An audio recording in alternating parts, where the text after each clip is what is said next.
Hello guys, I am Shubham from Tutor Tutorials. This video is the part 4 of chromosomal aberrations. Specifically, we will talk about translocation in this video. So before we start, subscribe to our channel and press the bell icon to get notified whenever new video is out.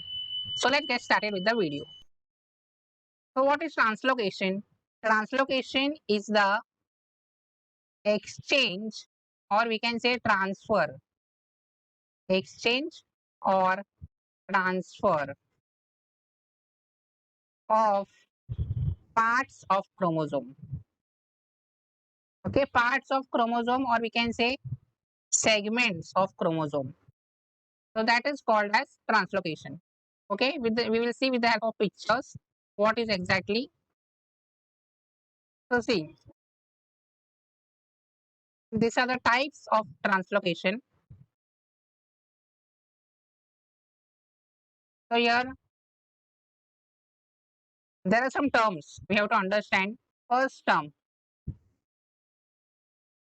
intrachromosomal. Intrachromosomal means what? Within the same chromosome. Intrachromosomal. Then interchromosomal. Interchromosomal means between the two separate chromosomes. Okay, then non-reciprocal. Non-reciprocal means one-way transfer. Okay, from one chromosome to another chromosome. This is non-reciprocal translocation. And reciprocal. In reciprocal translocation, what happens? There are exchange takes place. Two chromosomes are there. See, this chromosome AB is getting transferred to this one, and this M and O is getting to this one. So there is exchange of parts of chromosome in reciprocal, and non-reciprocal only one-way transfer is there, right? So these are the terms. Non-reciprocal intrachromosomal translocation means within the same chromosome, non-reciprocal transfer is there. Means AB, this BC is getting shifted within the same chromosome downwards. Okay, after the centromere, right? This after F, here it is getting shifted. In non-reciprocal, interchromosomal. Interchromosomal means this B and C segment is getting transferred to the another chromosome, right? C, another chromosome. And in this reciprocal interchromosomal translocation, there is reciprocal means one chromosome transferring AB to other, and that other chromosome is transferring M and O segments to this one, right? So there is exchange. Here there is only transfer. In reciprocal, there is exchange of parts, right? Then these are types in the reciprocal as well: heterozygous translocation and homozygous translocation. See this mostly this is seen in the non-homologous chromosome. Okay, translocation take place within the non-homologous chromosomes, right? So these are the chromosome pair. These are the homologs, right? And these are homologs. But these two pairs are non-homologous to each other, right? Then heterozygous. What is heterozygous translocation? From these two homologous pairs, one chromosome of each pair from this as well as other are getting exchanged, right? So this is heterozygous. In homozygous, both the chromosomes in the homologous pair are exchanging their parts with the other non-homologous pair. Okay, so these are the types of chromosome. We have to remember the words reciprocal, non-reciprocal, right? Heterozygous, homozygous. Mostly reciprocal translocation is seen. Okay, and that too heterozygous.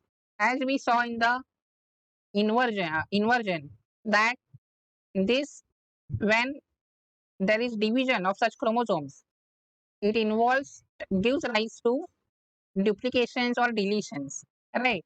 So now let's see what happens when the heterozygous translocation, that is reciprocal translocation, undergoes meiosis. Then what happens? Okay, see, this is a heading: meiosis in a translocation heterozygote in which an crossover occurs. So these are the two chromosomes N1 and N2. N1 and N2 means normal chromosomes which are non-homologous. Non-homologous means they are having different segments. In the N1 there is A, B, C, D, E, F. In N2 it is G, H, I, J, K, L. Okay. Then T1, T2. T1, T2 means translocated chromosomes. Right. See here what happened. A, B, C, J, K, L. Okay. And here G, H, I, D, E, F. So this is reciprocal translocation. So this is a 2N cell heterozygous for a reciprocal translocation. N1, T1, T2, N2. Right. Then meiosis. Meiosis. This is the crossover thing, cross-like, what I can say, configuration is seen. This is known as cross-like configuration.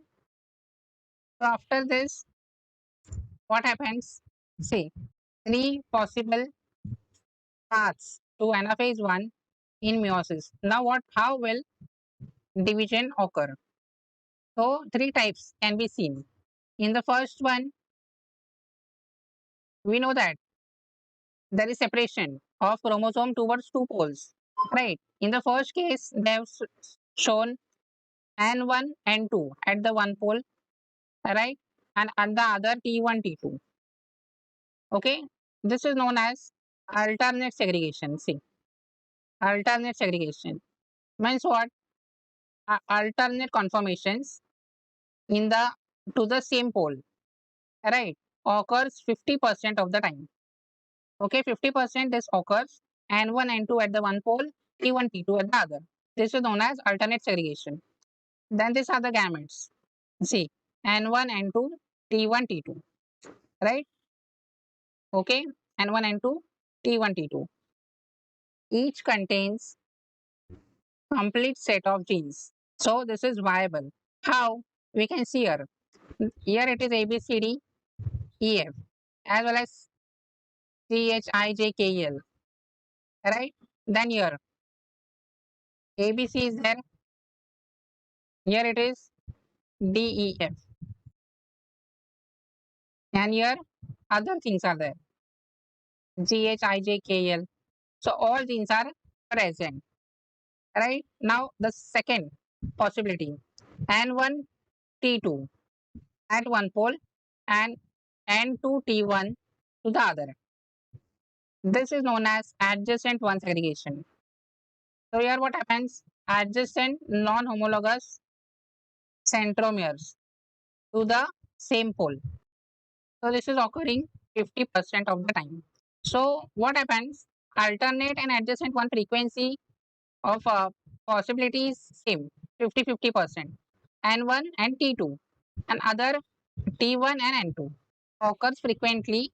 Each contains duplications and deletions.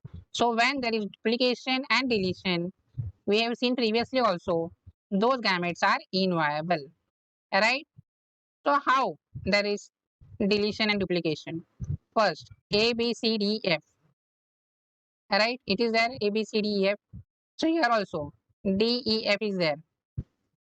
But here it is absence of some fragments. Right? So here there is G, H, I. Okay, and D, E, F. Here it is A, B, C, J, K, L. Okay, G, H, I, J, K, L. So we can see in the gametes there are duplications seen and deletions are seen of some segments. Now the third type. Here there is T1 with N1 and N2 with T2 at the other pole. So this is adjacent to segregation, adjacent homologous centromeres to the same pole. Right? See, this is with T1 N1 and T2 N2. Then what happens? Each contains duplications and deletions. So this is also inviable. Right? So duplications and deletions, when they are seen in the gametes, those are inviable.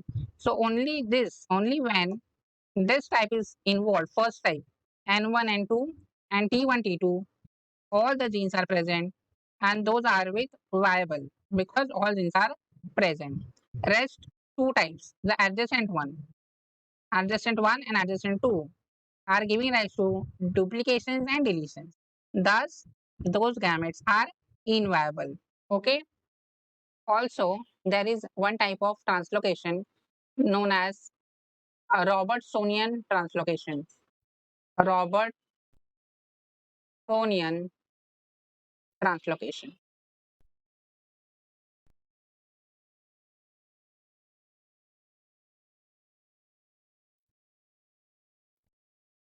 So, what is this Robertsonian translocation?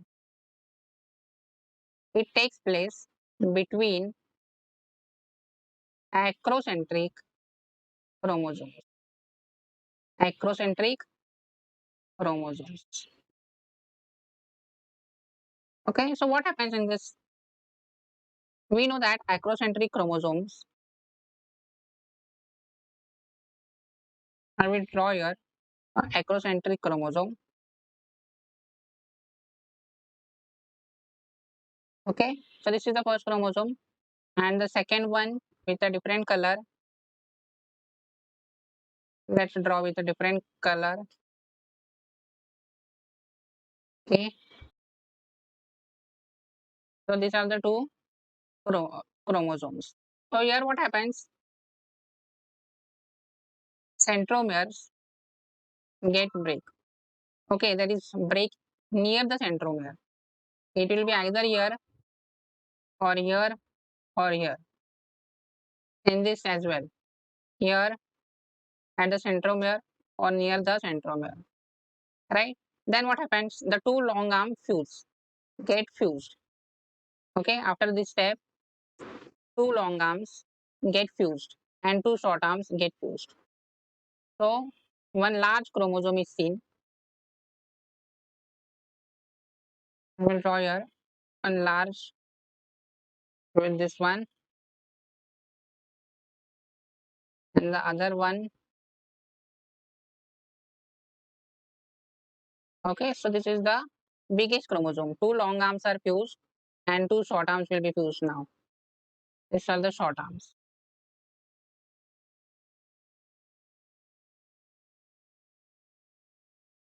Right? So like this, there is fusion of centromeres of two different acrocentric chromosomes. So we know that Down syndrome is a disease in which there is cause, least reason for cause is the Robertsonian translocation between chromosome 14 and 21. Between if the translocation occur between the 14 and 21, then it results in Down syndrome. Okay, Robertsonian translocation. There are three reasons for Down syndrome we have previously discussed in the video on euploidy. Okay, so now in practice, in animals, first we'll see in animals, then we'll see in plants. So in animals, when there are large deletions and duplications, do note when there are large deletions and duplications in the gamete, in the gamete, so those gametes are viable. See, do note those gametes are viable, but the zygote which develops from it die. Okay, so zygote die if the gamete is having large deletion or duplications. But if there is small deletions or duplication, then the gametes are viable as well as zygotes are viable. Zygotes viable. Okay, so this is the case with large deletion, duplication as well as small deletion duplications. In the plants, when there is duplication and deletions.